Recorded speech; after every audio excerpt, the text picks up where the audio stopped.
Afternoon, everyone. Thank you, Kendra. Welcome to the second chapter ops rotation. I'm Kayla Miner. I am one of the student representatives at large this year. And before we kind of kickstart it with Dr. Patience Whitworth, I want to make sure that we share the Zoom room rules. So as you know, the Mortarboard National Leadership Conference is a place to engage meaningful ideas. We will respect each other's opinions and allow all to share their ideas freely. We do encourage participation from all members. So if you would like to ask a question during the presentation, please feel free to raise your virtual hand which are the three dots next to your picture to be called on, or type your questions in the chat. We do have a great chat minder who will be monitoring the chat and making sure that our speaker sees that. So with that, it is my distinct pleasure to introduce our speaker for this session, Dr. Patience Whitworth. Patience is a graduate of The Ohio State University, where she served as her chapter president. And currently she is the section coordinator for Section 2 in Pennsylvania, I believe. And with that, please help me welcome Dr. Patience Whitworth. Thank you, Kayla, for that introduction. I'm really excited to be with y'all today to talk a little bit about projecting forward, about how you want to reflect on your experience in mortarboard. And so I'm just really excited to be here today. I do want to pause for a minute and tell you a little bit more about my own mortarboard story. As I shared with folks before we got started, my puppy has to be in the room with me right now because my family left the house. And last year she was also in the room and she just destroyed a whole big piece of paper all over the back of my office. And just now she dumped over my recycling bin is doing the same thing. So a year of training has really paid off. I'm basically a great puppy owner. But so anyway, sorry about the chewing sounds, but I just want to let you know that I'll talk a little bit about my own personal story with mortarboard. As Kayla said, I was inducted into the Mabel G. Freeman chapter at Ohio State University. I actually found out about mortarboard my first day. I was on campus at Ohio State. I was in an organization called the Mount Leadership Society. And in it, they talked about this wonderful, incredible leader at Ohio State named Ruth Weimer Mount, who was in part of mortarboard. And so it just sort of was always part of my trajectory as a student. And I was really, really lucky to be a part of it. Our chapter did a lot of really great things. It was quite a large chapter comparatively. In mortarboard, we had really great commitment to a local elementary school called Hamilton Elementary School, where we went and did the reading is leading kind of theme there and read with students every week. We had many years of engaged relationship with them. We raised money for their library and even chaperoned their school dances, which are things that will be memories of mine for a lifetime. And it was just a wonderful experience.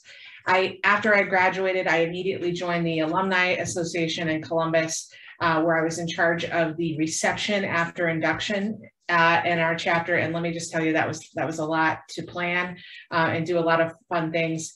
I moved to the University of Vermont, where I became the chapter advisor there. And as chapter advisor, I got to see a little bit of a different chapter. Vermont's a little bit of a smaller chapter, but very, very, very active. They've had a very sustained relationship with the local Ronald McDonald House, had a lot of great sustainability initiatives. So it was a really different experience. And so I'm glad I've seen kind of two different chapters function. And finally, now I work at Carnegie Mellon University in the provost office. In this role, I serve as section coordinator for mortarboard, but also get to have fun with our local chapter. And I'll just say this, that I wanted to tell you a little bit about that because for the past 20 years, mortarboard has been a part of my life. And I wanted to hammer in that the point that you join this for life, not just for your one or two collegiate years that you may be participating in it. Yesterday in David Coleman's section, he said, what's one thing we know for sure about mortarboard? And one thing I know for sure about mortarboard is you get out of it what you put into it. And for the last 20 years, I have gotten an enormous amount out of this organization. And I really, really hope that that's your story as well. And so today what we're going to do is start a little bit on that reflective journey, start about what you want to get out of this experience, and then really tangibly think about how you might relate that to future employers or graduate school interviews, or just anyone who you may be wanting to tell a little bit more about this experience. And so we're going to brainstorm ways to do that. And we're going to have you set goals for the upcoming year. Because I think, again, what you put into it is what you're going to get out of it. So my goal today is for you to be excited about the experience ahead, but also tangibly have some skills about how that may be able to be represented. So the first thing I'm going to have you do, and this is going to be a working section, I will say, so please, if you don't mind, grab a piece of paper or open a doc on your computer, because we're going to have you typing, reflecting, and working while we're doing it, not just listening to me, because I could be quite boring. So what I want you to do is go to the officer handbook. Did you all know that you have a position description with Mortarboard?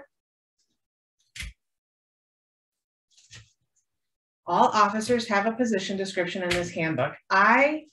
This handbook's very handy, I will say. And so part of it is I want you to know that this exists if you haven't seen it in your other chapter sections.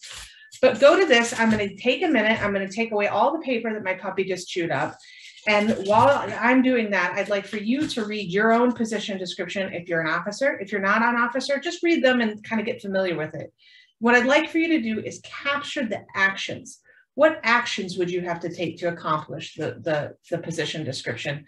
And think about that for a second, and then we'll move on to our next section. So I'm just going to give 3 minutes for us all to do that. Was that anyone's first time to read it? Okay. Hopefully there were no surprises if you were elected an officer with it, but it is a good thing to do. As Kayla said, I served as president of my chapter at Ohio State, so I'm going to focus on the president role for just a second. And when I look at this, you can see that you can call chapter meetings, you can preside fairly at the chapter meetings and being respectful of time. There's lots of actions in there that you have to do as president. None of them are things that you would do as a sole contributor. Many of them are things that you would do with other people.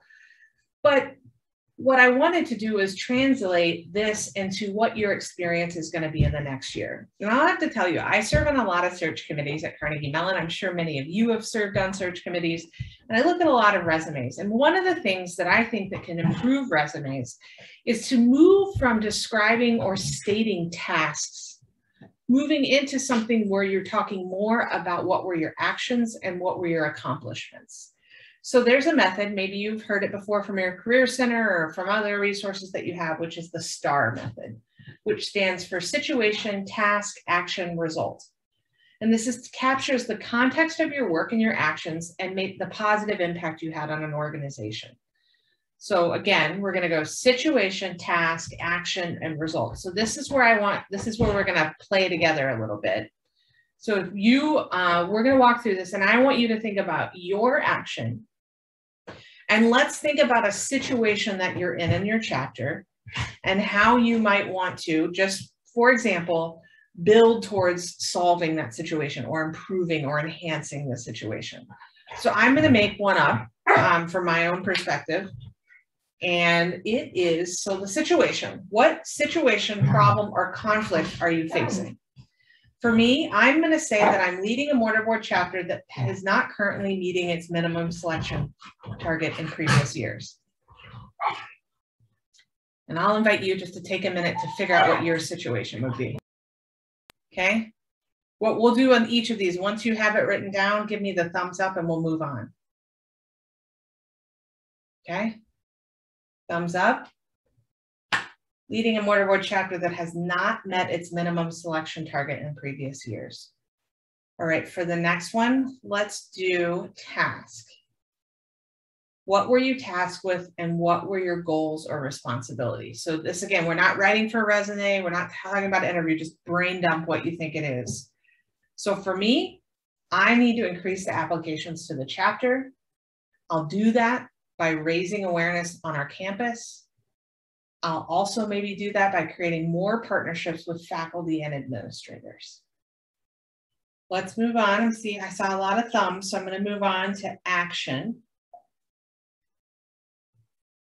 which is what action did you take and what did you do to solve this problem?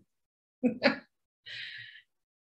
don't know how that got spelled that way, but that's what it got spelled that way. Good thing this is being recorded. When you do it, start with an action verb. So for my example, I'm going to say I led an executive board retreat to develop a strategic plan to increase awareness of mortarboard on my campus. I planned and executed an inaugural last lecture series, and I increased the visibility of tapping on our campus. Mackenzie, great question. What is tapping? I love that you asked that question. Kayla, do you want to tell us what does anyone know what tapping is, or should I put Kayla on the spot? Unmute if you know what tapping is.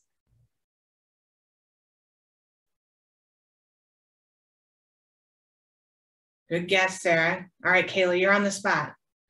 I was not prepared for this.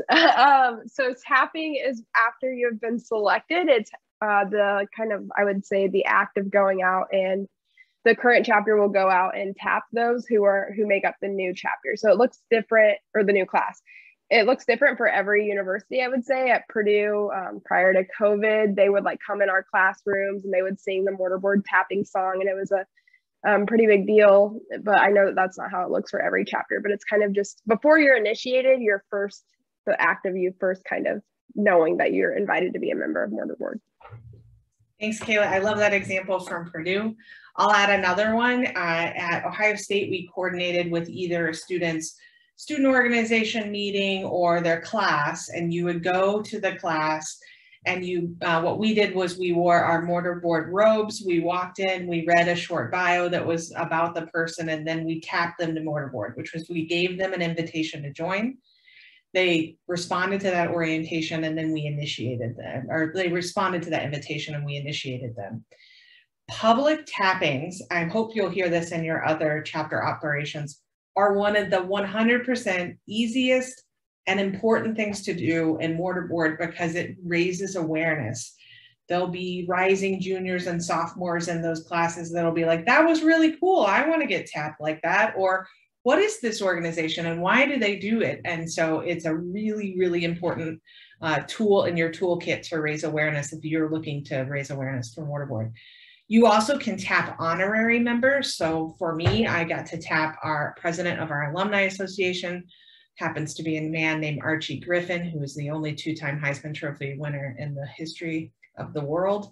And that was pretty cool. So I got to go in and tap Archie Griffin. He was about my height and I'm only 5'2". It was astounding to me. But it was like a really good way to kind of raise awareness with administrators and other folks.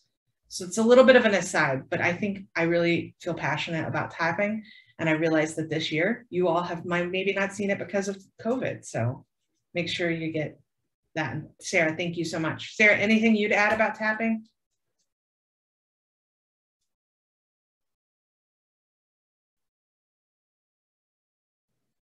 Hi. No, it is an important part and it shouldn't be skipped over. Ideally, it should be in person, but that's all changed. But it is a ceremony and it should be considered as such, and it should be memorable. And yeah, like you mentioned, patients, every chapter has a different history and tradition, and you know, it should be fun and a memorable event. Absolutely. It makes me sad when people say, I found out I got in mortarboard through an email. No. Yeah. Let's do more fun than that. Right. Yeah. And as the person here on the national office, I got to say, tapping occurs after approval of the candidate request. So I know that a lot of chapters get a little confused on the timing of everything. And it's definitely my role as coordinator of membership services to clarify that membership selection happens, the candidate request is submitted to the national office, and then upon approval, tapping can occur. And there's some timing that chapters need to think about. So I've said my bit and we'll move on. Yeah, I had no idea this was a passion thing for you. We were pulling you in. I do receive all your emails, so. So that was a little sidetrack down Tapping Road, but I'm really glad we took it, because I think as we come back to our campuses this year, thinking about calling alums, talking to your advisor about how tapping happens is going to be a really important part, particularly if your goals like mine, which is to increase awareness for mortarboard on our campus, which I'm guessing a lot of us have. All right, so my action. So now let's go to result. Result is, what was the result or outcome of your action? How did it benefit the organization? And can this result be quantified? What did you learn? All right. I know you haven't done it yet. So if you're just thinking about, let's make some things up. It's making an amazing year. I'm sure it's going to be. But for me, I increased the membership applications by 25%, and I yielded a class of 35 members, which was above my membership, my minimum selection target. So everyone knows that as a proportion of your school's population, we in Mortarboard set a minimum selection target. And so you want to be able to hit that target in order, or go above, in order to build your class. If you don't, then you can do another round of selections in the fall. So some of you may be facing that.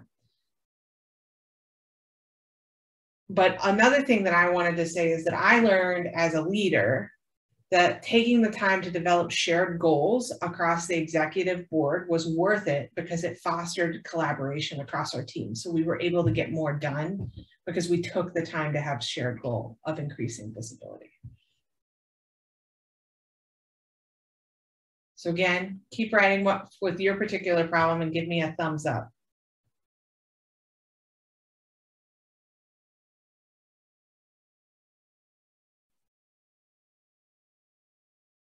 Allison, do you have a question?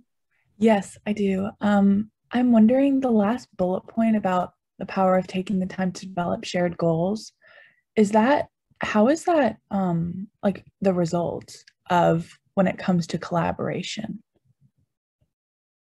How is it? I think what I'm thinking about there is I'm responding to the what did I learn part. And what I found was that if the group was all working towards a shared goal, then we inevitably worked more collaboratively. And we needed to take the time to set that goal. Okay, thank you. Absolutely. Good question, Allison.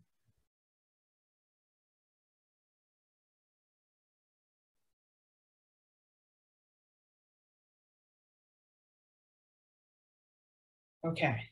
Give me the thumbs up when you think you have your result.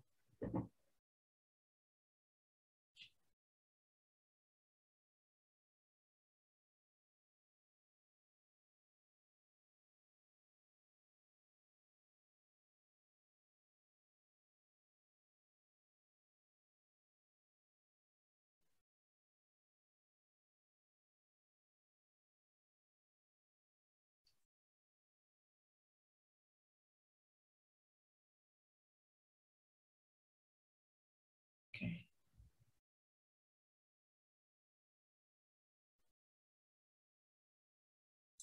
All right. If that is it, then what you can do is take all of those many, many, many words that you just wrote down or typed out, and we're going to translate them into what would that look like in an interview, and what would that look like on your resume, okay? So in an interview, if somebody says, you know, what did you learn from your experience in mortarboard? What was your experience as a leader in it? You might see, I was leading a mortarboard chapter that had not met its minimum selection targets in previous years. Our chapter was tasked with increasing the number of applications. I led a retreat of the membership to brainstorm ways to increase awareness on campus through many communications channels, including social media, and creating a campus-wide service event. Membership to the chapter increased by 20%, and I learned that working with a leadership team that has clear goals and fostering collaboration among the leaders can move an organization more forward in ways than I could as a sole contributor. So see, I'm just walking through the situation, task, awareness, result, and able to give a fuller picture, right? You think about your elevator speech of what does it mean to be the treasurer of Mortarboard, or what does it mean to be the president of Mortarboard, and what did you take away from the year? You wouldn't want to talk about convening meetings, right? You wouldn't want to talk about filling out those national reports that we're going to make you do that are really important, and I look forward to working with you on them. But those aren't really the things, right? Those are actions that those are tasks that you've done. But the action of actually, we had us through situation, here's how we went about solving it, and here was the end result, and here's what I learned from it, would come across far stronger on an interview setting. Agreed? All right. And let's do on a resume. Maybe it's just a little bit of a nugget under Mortarboard and your leadership role, but you led a strategic planning process to increase visibility and awareness on campus, and you created an organizational structure to execute the plan and increase membership application by 20%. Pretty clear and concise, but you're walking through the STAR method to get there. Is this making sense? All right. I think it's really easy, but it is kind of a mind. For me, I have to write it all out and then I can get it down to something kind of crisp. I'm wondering if anybody would be willing to share with us their situation. Would someone be willing to walk through it? Allison, yes. Okay, Allison.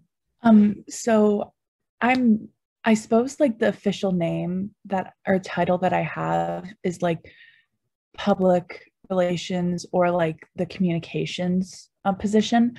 But a big thing that we have, and I think a lot of other chapters I've noticed have voiced this too, is like visibility.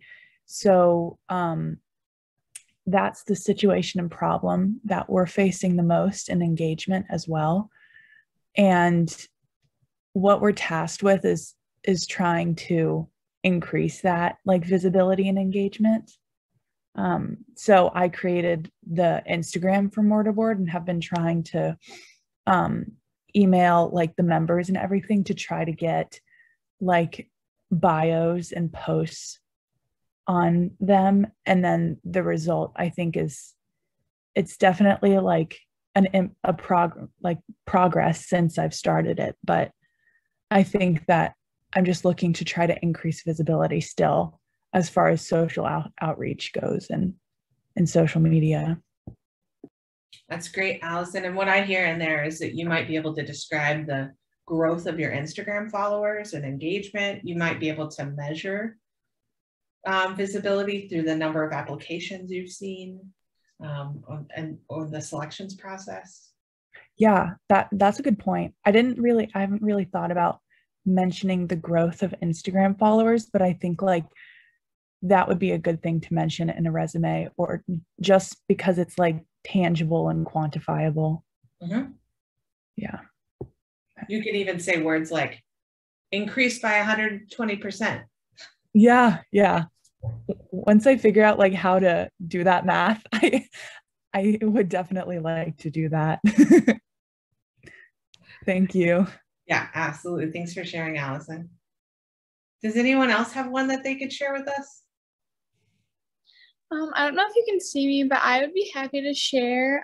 I'm Jacqueline Jacobs, and I'm from Northern Michigan University's chapter. And Morgan is also from Northern. She asked about the tapping earlier. And so going with that, one of our biggest like situations right now is that we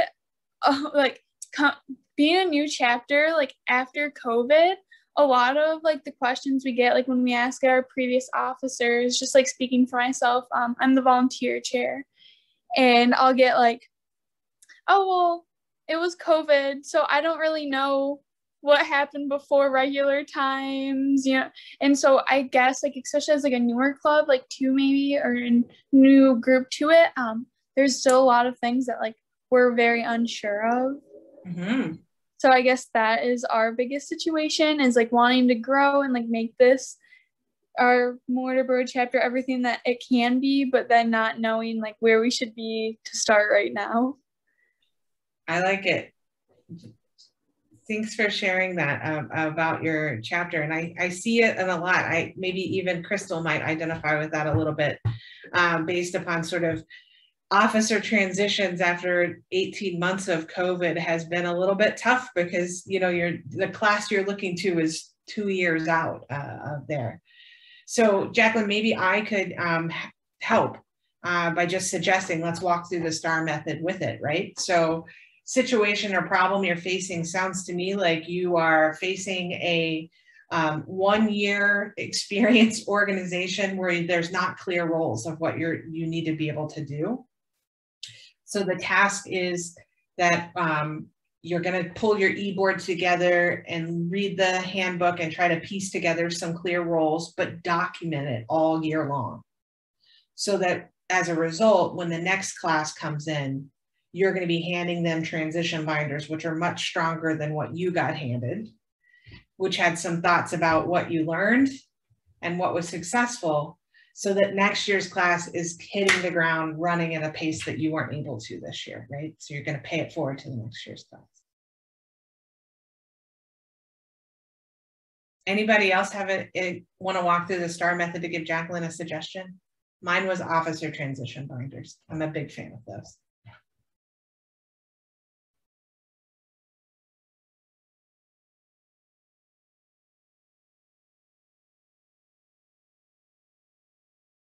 No one has suggestions. I will put Kayla on the spot again. Actually, I messaged Jacqueline independently, but I told her that's kind of, so as a student rep on National Council, like that's one of my roles, is just to help you guys navigate these situations as you work through them. And if you have questions about mortarboard, I'm always available to help you. But yeah, I don't know, is there a specific question you'd like me to answer, Patience, or does that cover it? I was just thinking about, for her situation, if you had any task actions or results that you thought might fit it. But I think it's great for you to offer yourself. Yeah, I think what's really cool is that because of the position you're in a unique position to kind of make it what you want of it. So I think like the floor is open for you to do what you will. And I hate to push like ideas. I'm happy to like give you ideas and stuff maybe offline, but I think you're in a unique position to really make it what you want with your officer team and kind of identify with your officer team and your chapter as a whole, like what do we want to make of mortarboard? What do we want it to look like? And how do we get there? Yeah, that's great, Kayla. Jacqueline, what I'll just say to you is I think a lot of folks on this call are in your same shoes and trying to figure it out. And why my biggest hope is that conference is going to give you some nuggets to figure out what your position is and how to help your chapter really succeed this year. So. Well, thank you so much. No, we really appreciate it. And we have a great group of officers here at the conference. So we're going to get it figured out and we're not going to have a problem, but we really appreciate it. So thank you so much. Great. Absolutely, Jacqueline. Also, Northern Michigan, so beautiful. So I'm envious that you get to live there.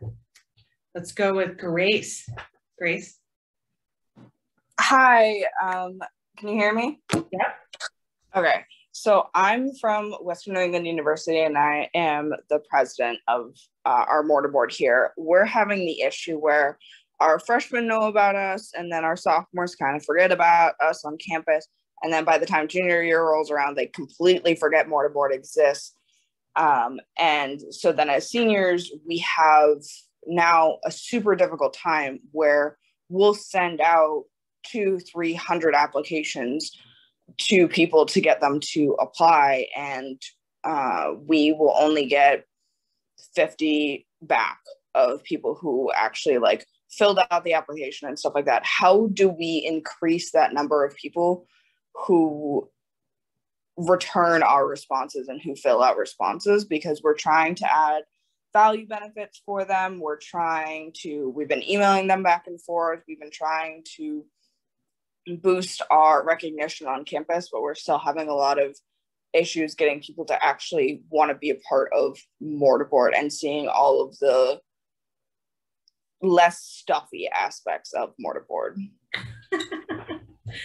All right. Stuffy. I like it, Grace. All right. So let's walk through the STAR method. Did you write anything down? You want me to try to do it and see what you think?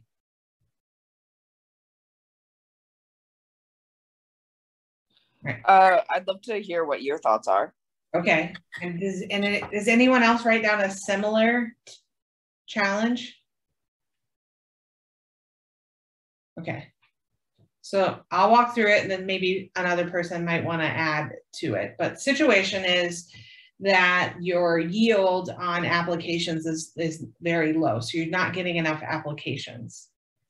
The task might be that you start and initiate a nomination process. So that is where you write to faculty and administrators on your campus. You ask them to nominate people to mortarboard. And so when you're sending out your applications, you're saying, Kayla, I'm sending you this because Jane Hamblin nominated you for mortarboard. So there's a name to it. And that person that nominated them actually might be somebody who's really important to them. So it might be more of an honor to receive the application. The action is, so let's say the task is, you're going to start to create a nominations process in your chapter. The actions that you take is that you, in late fall, put out a call to faculty and staff for nominations and even offer to meet with them to get it if you need to. And as a result, let's say you went from sending 200 applications out and getting 50 responses to sending 200 out and getting 100 responses. So let's say you would say, I doubled the applications or I increased the applications by a certain percentage in 1 year, and also have a lasting nominations process to go on. So that's how I would follow the STAR method with it. And Grace, I'll say your situation is not unique, but I think as a national organization, we are big fans of a nomination process to be able to not only bring awareness, but also to make people really want to respond to those applications. So much like tapping, I'll put in a plug for nominations as well. Thank you so much. Yeah. Kayla, Purdue has a nominations process, right? Yes, we do. We've actually always had a nominations process, so I can't speak much on the application process, but it works very, very well for us. And I think to Patience's point, that's exactly what happens is when you're nominated, they kind of say, they ask if you want to know who nominated you. And if you say yes, they'll tell you. And I think it was really special to me to know who nominated me. And it made me a lot more excited to be in the organization, I would say. Yeah. Thanks for that, Kayla. Kayla's like, next year I'm not signing up to do Patience's session because I didn't know I'd have to. Right, I've already wrote that down. Yeah. Fair. Okay, I think we have time to do one more. Does anyone else have one?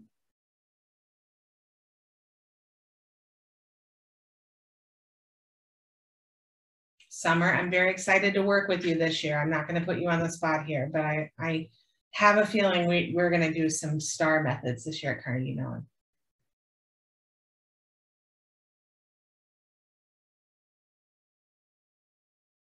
Okay. Well, I'm going to take the silence as affirmation that you all are thinking about what you want to walk through for your own. I would just say to you that it is worth taking the next 8 minutes to take the STAR method, all those notes that you just wrote down, and go through it and try to make it a resume bullet or try to make it an interview response. Just take a few minutes to be able to do this. Keep this piece of paper or Word doc. I don't use paper anymore. So keep whatever electronic file. And at the end, when you're trying to capture your mortarboard experience, look back, because I think right now you've just set a goal, hopefully. You've set a goal for a situation you're facing this year. And look back and see how you've done. So that's just my recommendation to you, is not lose this piece of paper or wherever you wrote it down and reference it again.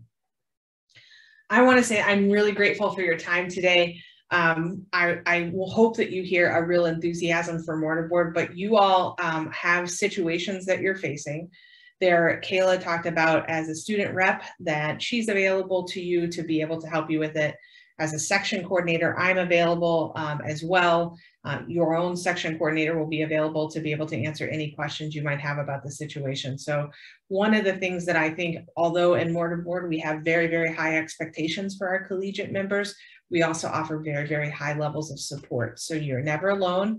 And particularly now when you're trying to figure out what does it mean to go back to campus and what does it mean to have this experience, there is a really large group of us that are ready to help puzzle through that with you. So I'm really happy for your engagement. I hope you get a lot out of this conference. Please take down my email. I'm very happy to be in contact with you this year, and I just wish you the best in what's ahead. And Vindot, I hope that our raffle ticket wins something big.